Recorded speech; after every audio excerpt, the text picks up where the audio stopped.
Oke, sorry. Lupa kasih menyala kotak suara. Oke, pertama-tama selamat pagi buat semua. Untuk yang sudah gabung di saat ini, yang sudah ada di Zoom meeting, tentunya saya berharap ketika kita ada di kelas ini, di kelas mata pelajaran desain grafis percetakan, kita bisa aktif, kita bisa tetap on terus, aktif terus secara online kita. Dan bagi yang ada di rumah, saya mau sapa satu-satu dan sekaligus untuk mengaktifkan kamera Anda. Karena kita sekarang lagi keadaan dalam posisi recording, supaya ketika selesai kita bisa juga lihat kembali hasil recording kita. Dan kalian bisa lihat muka-muka Anda di recording nanti. Oke, untuk Richard, Brian, Natasha, dan Ariel yang sudah ada, silakan aktifkan kamera dulu. Kamera Anda. Oke, Richard, Brian, dan Ariel. Karena kalau cuma nama, bisa jadi tidak ada di posisi atau cuma setting HP dan seterusnya. Mending so ikut kelas. Tapi yang saya harapkan di sini ketika kita mau ikut ini, supaya kita bisa paham dan bisa mengerti apa saja yang ada di desain grafis percetakan. Dari kelanjutan dari mata pelajaran dasar desain grafis waktu kelas 10. Oke, silakan Brian, Ariel, dan tidak ada, hanya berempat.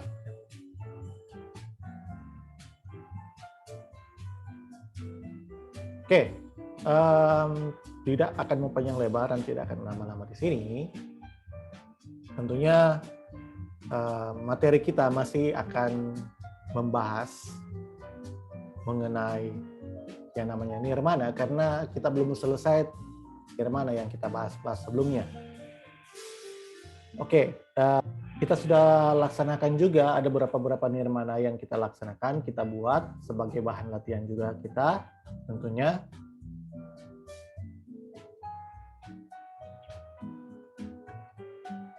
Ya, masih desain grafis nirmana, dan kita sudah gambar nirmana garis, nirmana bentuk, dan nirmana apa lagi satu?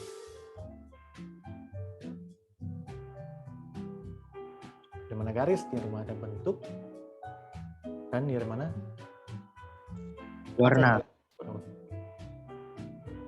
Titik. Oke. Berarti tidak ikut bye-bye. Nah, sekarang kita akan ke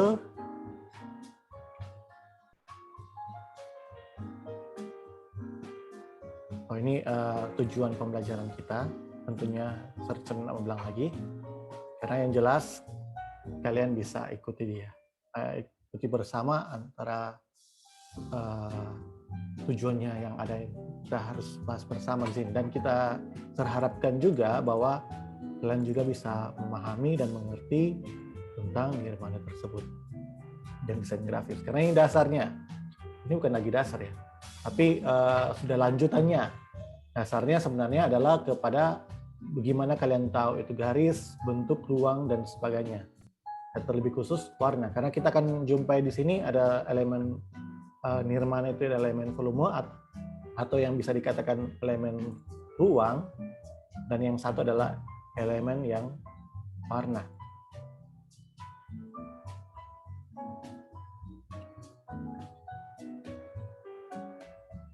Oke, sekarang kita akan masuk ke elemen volume atau elemen ruang seperti apa. Tentunya elemen volume atau ruang ini agak berbeda, tapi sebenarnya ini penggabungan atau bisa juga kombinasi dengan elemen-elemen sebelumnya tentunya. Yang kita bisa tahu bersama, elemen ruang ini memiliki space atau kedalaman seperti itu. Jadi gambar atau sebuah nirmana itu akan menunjukkan satu ruangan yang bisa seakan-akan dia ada lorong atau ada jalan masuk seperti itu, atau menunjukkan abstraksi atau garis atau titik atau bentuk yang bisa menunjukkan suatu ruang tersebut, misalnya ruang dimensi dan sebagainya. Nah, ini saya boleh kasih contoh di sini. Oke, ini warna yang dulu lewat dulu. Ini contoh. Nah, ini yang titik.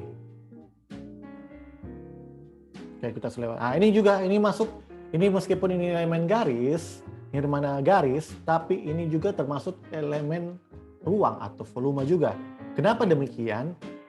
Karena kalau kita perhatikan di sini, ini ada rupa jalan masuk di dalamnya. Jadi semakin lama semakin kecil. Nah, ini berbicara soal perspektif. Nah, perspektif itu merupakan jarak pandang seseorang antara jauh dan dekat. Antara jauh dan dekat. Makanya kalau ini bisa dikatakan satu perspektif atau one perspektif seperti itu. Jadi satu titik perspektif saja. Nah, di perspektif itu sebenarnya ada 3.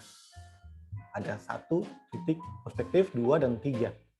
Nah, mungkin itu saya tidak tahu kalau sudah dijelaskan atau sudah digambarkan oleh mata pelajaran dasar desain grafis waktu kelas 10. Tapi yang jelasnya ketika kita membuat ini salah satu bentuk nirmana ruang atau volume. Meskipun dia di dalamnya ada garis.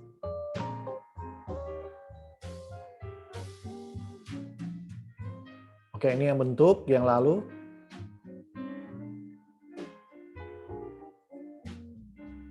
Ya, ini yang sama juga dengan tadi. Ini sudah masuk ke nirmana bentuk. Karena dia garisnya bukan garis lagi ini, tapi persegi panjang. Tapi disusun sehingga menunjukkan ada dimensi di dalamnya. Ada dimensi, karena kan dia memiliki gerbang untuk masuk ke dalamnya. Seperti itu. Jadi ini gambaran, ini cuma contoh. Jadi saya mau jelaskan kembali atau tekankan kembali. Jadi nirmana itu merupakan suatu yang kosong atau hampa, tidak memiliki arti. Kalau kalian lihat di sini, artinya apa? Tentunya pasti tidak ada. Dan juga tidak bisa artikan ini seperti apa. Tapi nirmana ini suatu yang abstrak yang bisa menggambarkan seseorang untuk bagaimana bisa berolah imajinasi. Gitu. Jadi nirmana ini akan membantu kalian. Makanya di setiap habis pertemuan kita, selesai pertemuan kita, tentunya mengharapkan juga kalian bisa membuat nirmana. Serajin-rajinnya kita melakukan itu, serajin-rajinnya kita menggambar konsep dari nirmana itu sendiri, tentunya kita akan dapat suatu gambaran berdesain dengan baik dan benar tentunya. Itu terjamin pasti akan seperti itu. Yang jelas.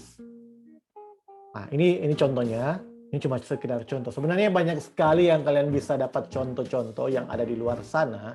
Di luar sana di sini bukan berarti kan itu di luar baru nih mendapat itu dia. Tapi maksudnya di sini adalah di luar sana kalian bisa searching di internet dan sebagainya, atau banyak sekali sebenarnya. Ini cuma satu contoh yang saya kasih sampel supaya kalian juga bisa dapat gambaran apa nirmana ruang itu sendiri. Jadi nanti bisa membedakan antara titik, garis, bidang, ruang, dan terakhir adalah warna. Nah, jadi seperti itu. Oke, sekarang kita ke nirmana berikutnya. Jadi saya harap ini bisa dipahami. Karena nantinya di sini kalian akan diajak, meskipun sebentar akan tanya apakah kalian sudah pernah memakai aplikasi atau sebagainya, tapi selesai ini saja.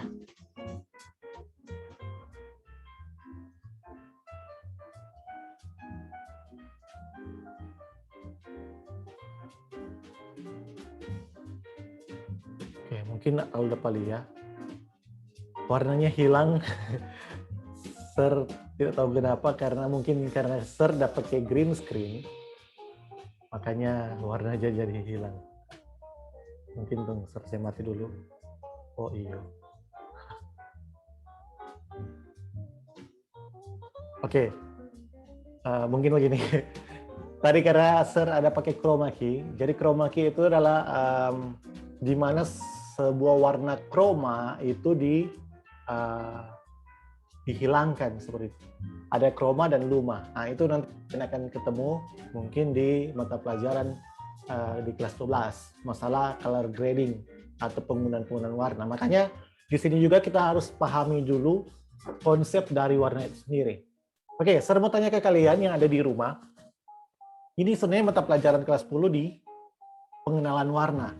Apakah kalian pernah belajar atau pernah ketemu dengan materi tentang warna atau belum? Mau tanya dulu.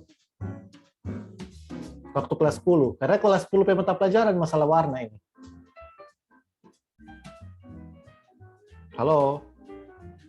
Yang di rumah?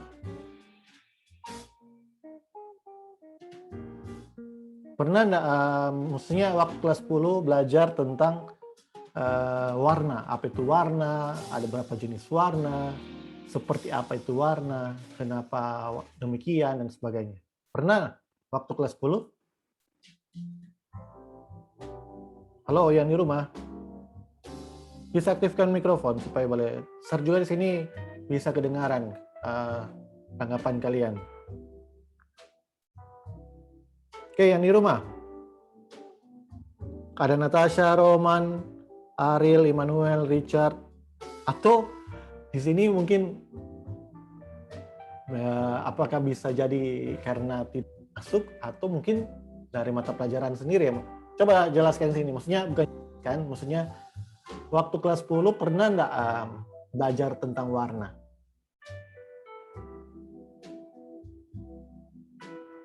Halo, di rumah? Karena ini akan membahas tentang warna.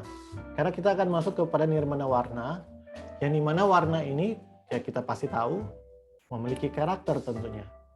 Memiliki warna. Ada merah, ada, kalau di sini kan ada hijau. Nah, ini yang ambil sampelnya. Sebenarnya Kak, ini untuk green screen. Makanya teknik green screen itu teknik untuk sama yang saya gunakan saat ini. Sebenarnya aslinya latar belakang SAR ini bukan seperti ini, karena SAR juga menggunakan chroma key, makanya jadi seperti ini juga. Seperti itu. Oke, bagaimana yang di rumah? Pernah belajar tentang enggak? Karena kalau belum, SAR akan mau jelaskan secara mungkin singkat tentang warna itu sendiri. Karena kita akan berhadapan dengan warna-warna tertentu. Pasti akan berhubungan dengan warna. Apalagi masalah soal desain grafis. Kecuali kalian itu cuma belajar masalah tentang monokrom. Ada yang tahu monokrom?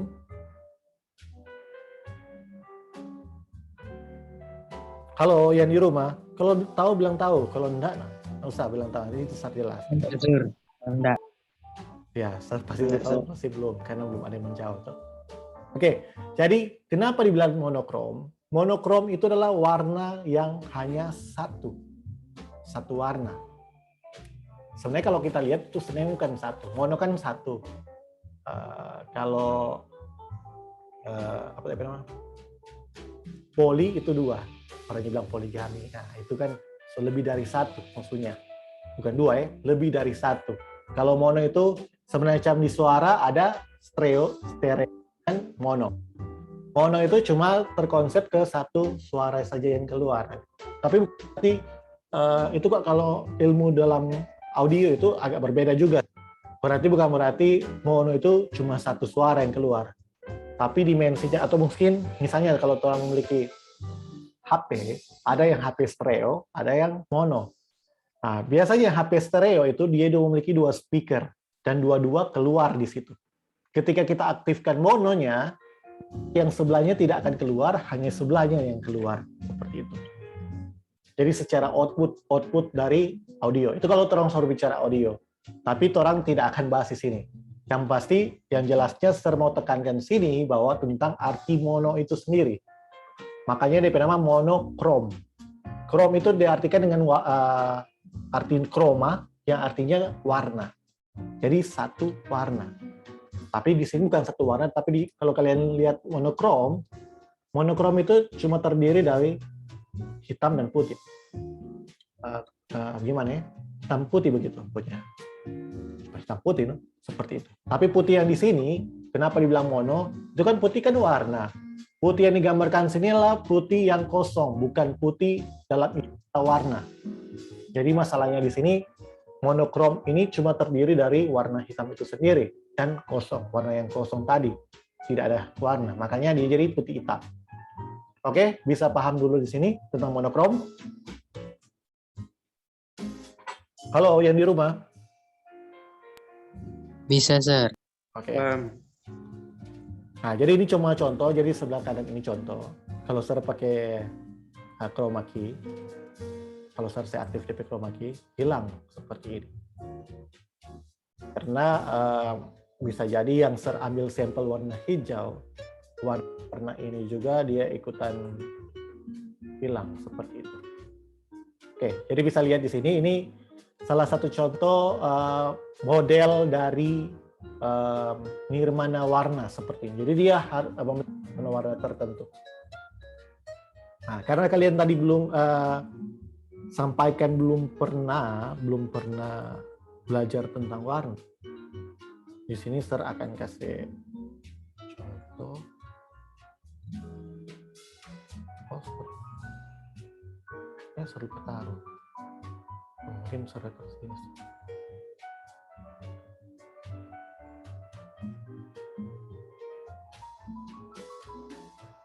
Oke, Sir soal taruh di sini. Nanti Sir taruh di sini ya. Oke, Sir akan taruh di sini. Oke, nggak lama. Ternyata Sir belum taruh. Karena tadi Sir rasa soal taruh.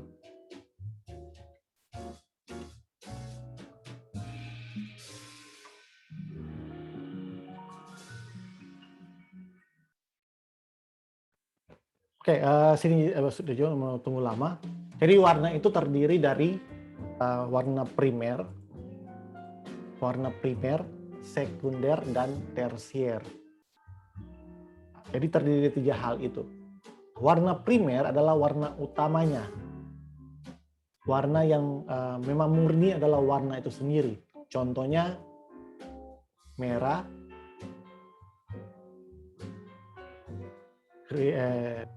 RGB, merah, hijau, dan warna hijau, merah, hijau, biru. R atau green, blue, RGB. Nah, kalau kalian pernah dengar RGB ini, jadi RGB ini adalah pewarnaan yang dilakukan atau diterapkan di monitor kita. Jadi monitor di tampilan yang ada di layar kalian ini menggunakan color gamut yang namanya RGB.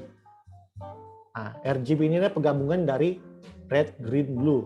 Nah, dari ketiga warna primer ini nantinya dia akan saling terhubung satu sama lain dan munculnya warna sekunder.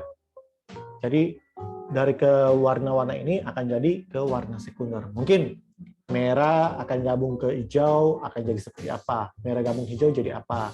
Baru hijau dan biru dia akan menjadi warna apa lagi? Nah, jadi warna sekunder itu adalah warna kedua penggabungan dari warna utama tadi, dari RGB tadi.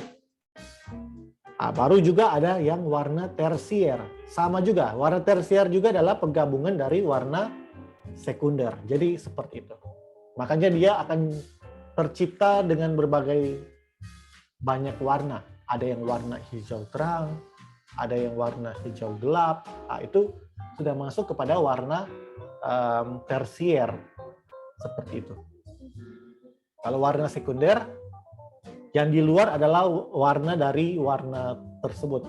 Tapi kalau di sini yang masih dalam istilah warna RGB, red, green, blue. Lain lagi dengan terbahas tentang pewarnaan yang bernama CMYK. Nah, ini juga kalian mesti tahu, karena ini akan berhubungan sekali di torampe mata pelajaran berikutnya. Dan mungkin ketika kalian ada di kelas 12 juga pasti akan berhadapan dengan demikian. Antara RGB dan CMYK. Apa yang membedakan kedua hal ini? Nah, mungkin saya akan jelaskan karena kalian kan belum paham. RGB itu adalah penggabungan warna yang dilakukan oleh layar monitor secara digitalisasi, layar HP, dan sebagainya. Sedang CMYK itu adalah warna yang diterapkan dalam dunia percetakan. Printer yang kalian pakai, siapa yang memiliki printer di rumah? Kalau memiliki printer, coba lihat baik-baik. DP nama apa di situ? Pasti kalau printernya misalnya pakai tinta infus, Biasanya tinta infus biasanya tintanya ada di luar, tidak ada di cartridge-nya, seperti itu. Maka di situ ada simbol C, baru ada simbol M, ada simbol C, MY, baru ada simbol K. Nah, kira-kira apa tuh CMYK? Kalau tadi RGB itu red, green, blue, kalau CMYK berarti C itu apa? Coklat, mungkin. Ada yang tahu?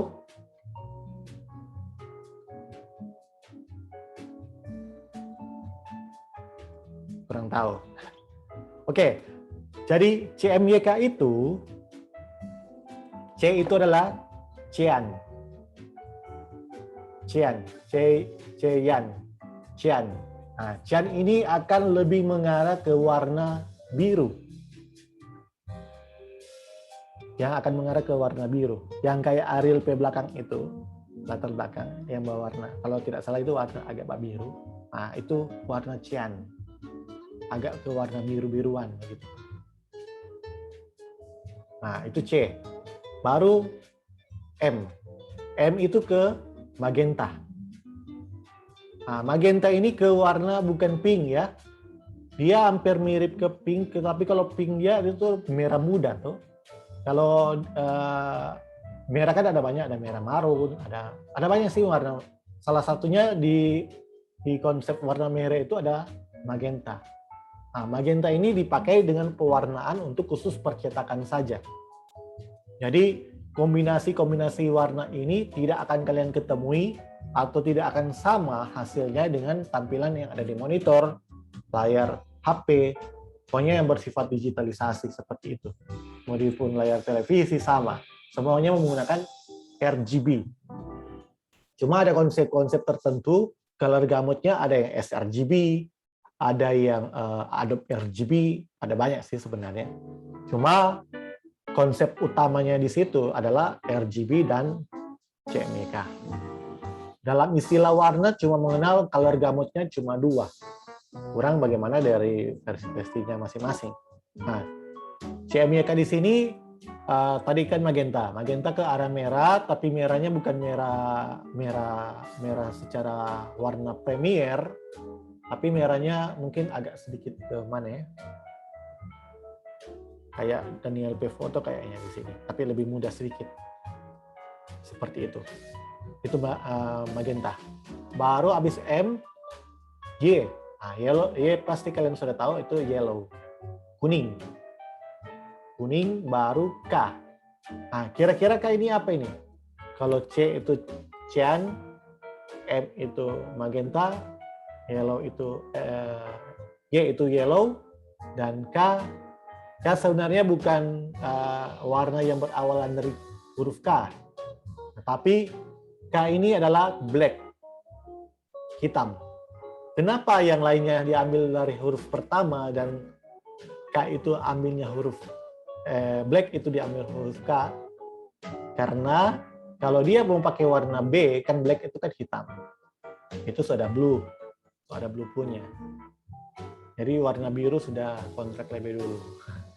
Jadi K itu adalah simbol dari warna hitam atau black. Jadi di percetakan CMYK ini sebagai warna primernya. Warna primernya, dan dia akan menciptakan warna-warna sekunder dan tersiernya, sehingga apa yang kalian cetak itu akan mendapat kualitas seperti itu. Misalnya cetak baliho, cetak poster, dan sebagainya. Itu kalian bisa lihat. Nah, memang secara kasat mata kita, secara mungkin penglihatan kita, membedakan antara RGB dan CMYK itu agak susah memang dapatnya di situ. Tapi yang sebenarnya kita bisa lihat secara matang di sini, RGB itu lebih kental, lebih padat, lebih berwarna dibandingkan CMYK. Tapi bukan berarti CMYK itu adalah warna yang pudar. Itu belum tepat juga. Jadi CMYK itu bukan berarti warna yang pudar. Nah, jadi itu konsep-konsep warna yang kita juga perlu tahu. Masalah nirmana. Jadi ini ada nirmana, semua kita bilang. Jadi nirmana ini kalian juga akan sebagai tugas sebentar akan membuat nirmana-nirmana tersebut sebagai bahan latihan kalian. Jadi nantinya akan membuat nirmana ruang dan ada nirmana warna. Nirmana ruang dan nirmana mana. Nanti akan dicek di aplikasi kita, di aplikasi Kelas Dojo sebagai penyimpanan kalian. Jadi tugas-tugas kalian tidak akan kemana-mana, pasti akan tersimpan ke situ. Yang jelas baca DP petunjuk, baca DP instruction, supaya jelas seperti apa. Dan mengharapkan dengan kreativitas kalian, oke, di Zoom juga sudah menunjukkan tinggal 10 menit di sini.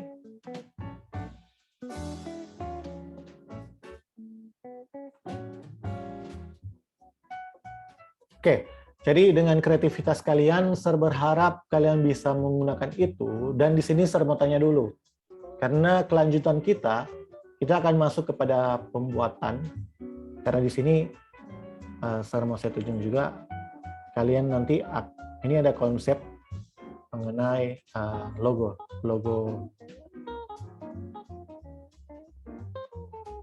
Sorry. Nah, ini ada logo. Di sini ini kalau kalian lihat sini 76 pasti sama tahu. Ini 76 ini apa? Ini ada logo HUT RI yang sekarang.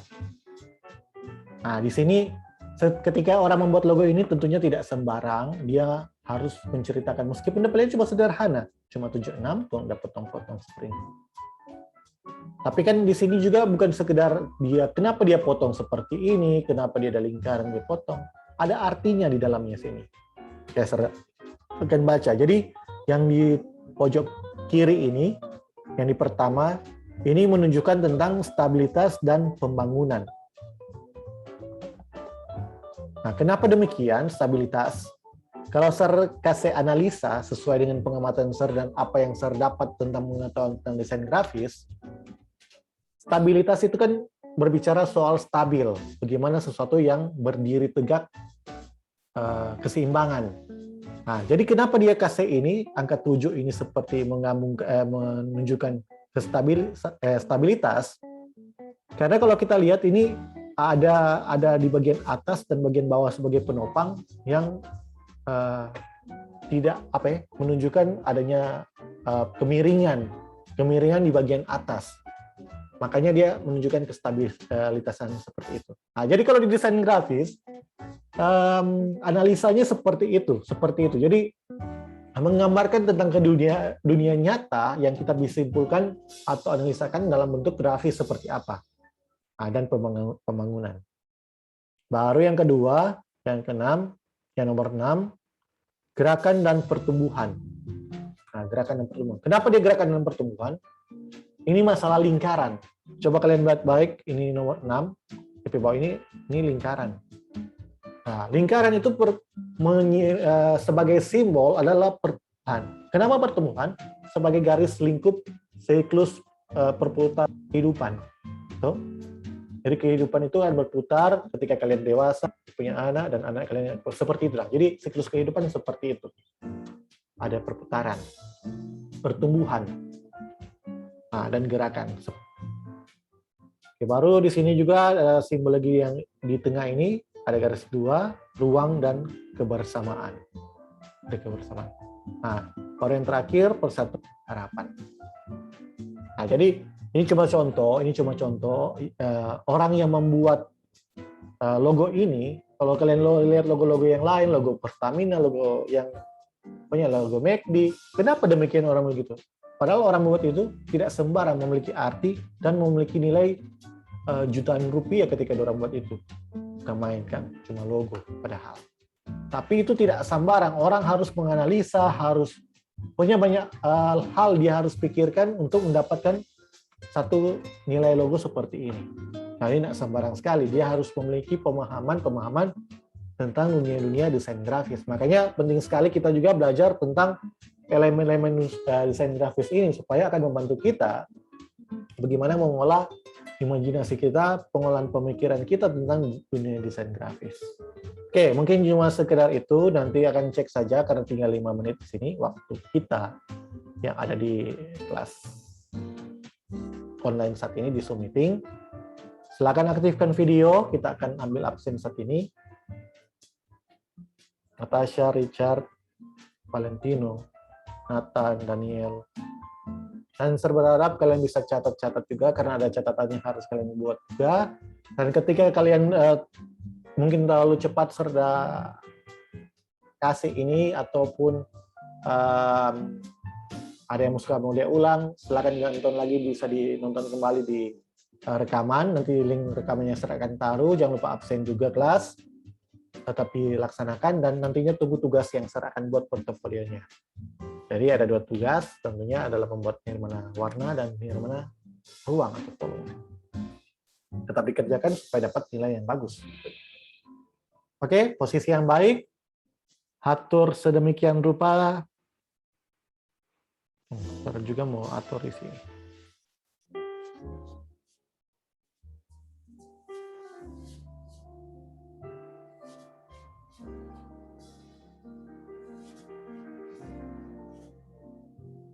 Oke.